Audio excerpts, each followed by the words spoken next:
તમે ભરવાડના ભારે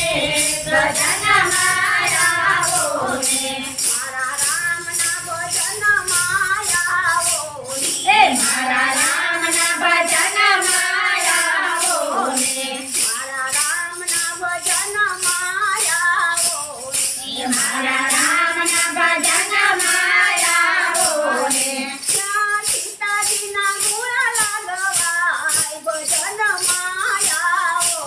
ને ત્યાં સીતાજીના ગુણ લાગવાય ભજનમાં આવો ને ભાગ્યશાળી ભજનમાં આવો ને ભાગ્યશાળી ભજનમાં આવો ને તમે ભરવાડના ભાણે ભજનમાં આવો ને તમે ભર